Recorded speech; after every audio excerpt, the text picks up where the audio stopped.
Three games of hoops on a Wednesday night, three blowouts pretty much. We'll get into all of it for you here. My name is Shlomo Stark, My name is Levi Jacob.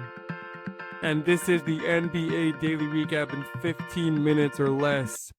Levi, how are you? Good. How are you? Doing good. Pretty boring night, as we predicted yesterday. Um, I think that this is where like the first round gets a little boring. When you get to these 2-7, 1-8 matchups where it's like, ah. But anyway, let's get into the games. Houston beats Golden State. I would say that's game of the day just because those two teams, either one can win at any time. Uh, I got two words for you this game. Jalen Green. All right, Jalen Green had 38 points, 13 of 25 shooting, 8 of 18 from three. So he scored 8 threes, but he shot 18 threes, which is a lot. Um, in his playoff debut earlier this weekend, he admitted that the playoff jitters got the best of him. He said the lights were bright, the crowd was here, the court looked huge, and he didn't get a chance to settle in. His legs were shaky. Things were a lot different last night. What's He, in that for him in the regular season? When he scores 7 points in the regular season, what's oh, good call out. Good call out. Yeah, it was a pretty classic Jalen Green. But anyway, I think he did a good job. I was trying to be positive. He did a good job of answering back. From the beginning of the game, he was just aggressive and he scored. And the Warriors never led. They played shorthanded most of the game after Jimmy Butler left with a pelvis contusion, hard foul late in the first quarter. That's pretty much you. What are your thoughts? there was a play that people are saying that Amen Thompson is dirty. He's a very physical player. This game was insanely physical. The refs let a lot go. You could see a lot that Steph was kind of getting pulled this way and that way on his jersey, everything. Um, but he was still able to put up the best fight that he could with everybody out. Pajemski also went out for a period of time in this game. But Amen at some point in the game went up for a rebound, or I guess went down for a rebound. Jimmy went up for the rebound, and they ended up undercutting Jimmy Butler. I don't think it was intentional, honestly. Looking back at the replay, you see online right now, there's a lot of discourse about it. People are saying Draymond pushed him. People are saying that, he meant to do it. It really, to me, it looks like he just didn't get his footing. He was clearly going towards the rim to try to get the rebound and tried to jump, but he didn't have the footing for it. So he ended up undercutting Jimmy Butler. He fell on his back, Jimmy Butler. Um, it didn't look good. He limped off the court. Hopefully, it kind of just bruised his tailbone. He can kind of figure it out for the next game. But the Warriors really, really missed having Jimmy Butler out there. They actually put in Kuminga for the first time. And he looked kind of pedestrian. I mean, I don't know if we know what a full-fledged, Kuminga with a green light looks like, but it didn't look impressive last night. I wanted to say that this is the thing that we mentioned in game one about Jalen Green is that if he, scores a few more points, they're winning this game, or they're winning whichever game that they're in. And that's exactly what happened tonight. They won by a good margin. Um, all those threes, and on offense, they were like the Rockets really had a lot of different options, and you could see it tonight that it was really hard for the Warriors to keep up at all because they just had more competency on the offensive end.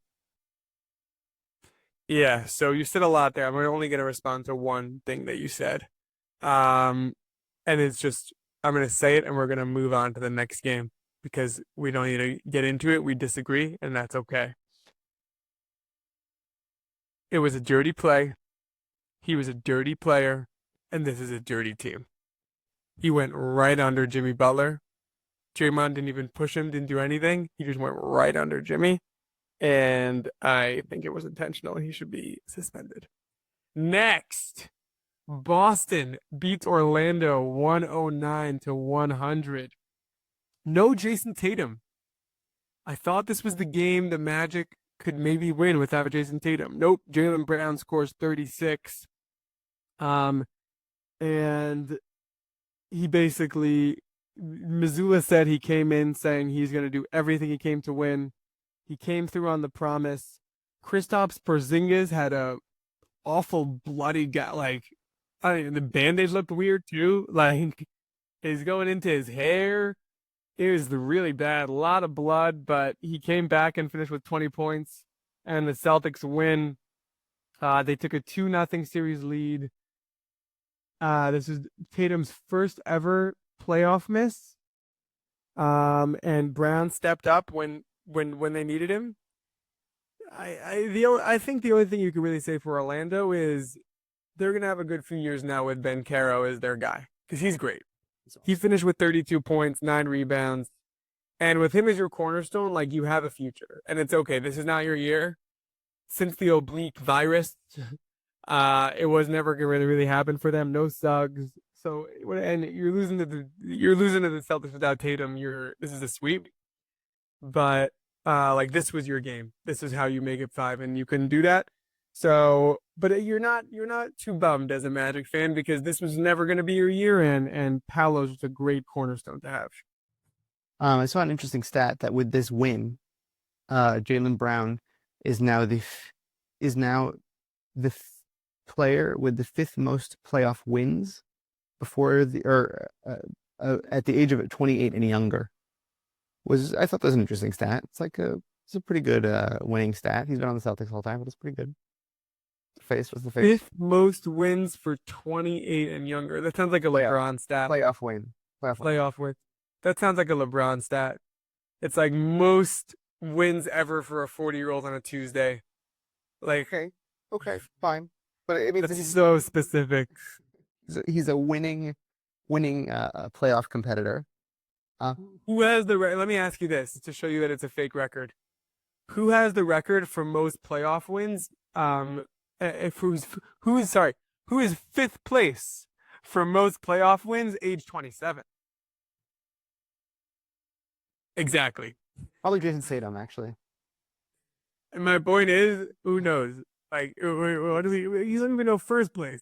You talking about 5th place, man. That's fair. That's fair. Um, Yeah. Anything more on this game before we move on? I feel bad for the Magic.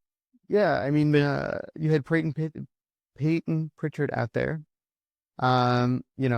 With his undeserving 6 Man of the Year award, looking fine. Also, he played well. That's all. All right. Listen, we have time. Let's do a quick 6-man thing. I wouldn't say he wasn't deserving of 6-man. I just think needs to be a reframing of what 6-man is because he started a lot of these games.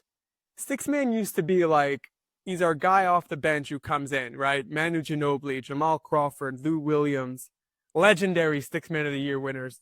Back when the award meant like you were the 6-man.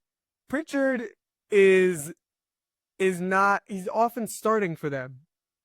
He's not like because like Drew Holiday doesn't play, Derek White doesn't play, Kristaps doesn't play, Tatum doesn't play, Brown doesn't play. Almost always there was at least one of those guys weren't playing and Pritchard was starting. So yes, technically when all 5 starters were healthy, Pritchard was the 6-man. And I think he's the best player of all of the 6-man finalists. But I just think the award is dumb. I agree with you to a certain extent. I think also there were times where they were playing with him as the 6-man, and they used them, like for example, Tatum and Brown as decoys on games that they were playing against bad teams, and like, here, Peyton Pritchard, take another 3. Like when you give a stacked lineup and you put him out there to kind of be the person, like the only person who's kind of coming off of someone else's double team to kind of take open threes, especially when the whole lineup can shoot threes. I just feel like it's like if he wasn't there, to be honest with you, I don't know that we would see much of a difference. That's my only take. Like I feel like, yeah. I hear it. Okay, next. Cleveland beats Miami 121-112. This was actually a closer game than it looked. Miami seized momentum and appeared on the verge of possibly tying the series, and then Mitchell just took over. He scored Cleveland's 8 points, and they held on to victory. And Mitchell said after the game, I love the fact that the game happened like this. we had to really find our way as a group, and then we responded. I was watching Celtic City. Okay, you've seen that documentary, the Bill Yeah, Simmons but one. I haven't seen it, but I know what you're talking about. Very good. So the last night, it's week to week, and last night the episode was about the '08 Celtics, Hmm. and they had the best season. It was like their record was like 66-16, and going into the series, Doc was asked, "What are you most worried about come the playoffs?" And Doc said, "I'm worried that it's been too easy. This team has not faced any adversity." And I think you could say that for the Cavs this year. They haven't really faced any adversity. They went on this giant streak in the beginning of the season, and it feels like they locked the 1 seed in already by the All-Star break, and their second half of the season didn't really matter to them. And they begin to get Miami in the playoffs. So I think Mitchell is trying to create some adversity. Like, Miami almost won, and then I came through. Like, you need some sort, like, in The Last Dance, they kept saying how Jordan would find these things to motivate him, like Yeah. Coach Malone saying at the dinner, like, you're nothing. Like, would Jordan really not have beaten the Jazz if Coach Malone, like, it's not like, it's just like these players need to find some sort of, you need adversity to like win. And I think my one worry about Cleveland is that they're missing adversity, but Boston is missing adversity too. So, and they're the two best teams. So it's more like, yeah, like it's, I don't know. I don't know. I'm just kind of spitballing here. I think that there's a lot of people who also say like we're kind of waiting for that series to happen. And it's similar like with the playoffs when you're in the regular season. Like it's a lot of people who are like, well, what does the regular season matter? Right? Like it's hard to find extra that extra, you know, piece to motivate yourself. What I will say that it was interesting while watching this game, or these parts of this game, I'm noticing how much motion is going on in their offense, which is to me a good sign. It means that they're still paying attention to plays. They're still like it's in a very intelligent offense, and there's a lot. It's like very fast paced. So the truth is that I really think that they could pick it up when the time comes when they are going to face the Celtics or something that's more challenging for them. I just, uh, it's like a little bit of a symptom of they haven't proven it yet. So like they also don't have necessarily the faith in themselves. And I think that Mitchell has been deeper in playoff runs before with the Jazz, and teams looked really good, and then they've fallen apart. So I think that he's also more nervous to that, and that's what comes with experience, like. So it'll be very, very interesting moving forward. But I think that he's right to kind of feel that way based on his past experience. But I'm excited to see what it looks like moving forward, because this team, like, they also have hungry players in this team like Mobley and Jarrett Allen. Garland, kind of with his injuries, kind of back and forth. But I think that this team is like interested in winning. So when the time comes, it'll be fun, I think. I'm very excited. They also hit a lot of threes. They scored 11 threes in the second quarter, which was a record, and they scored 22 threes for the game, which was the sixth most ever. Anyway, that was the NBA Daily Recap in 15 minutes or less. I want to thank you, Levi, for co-hosting and producing, and I want to thank you for listening.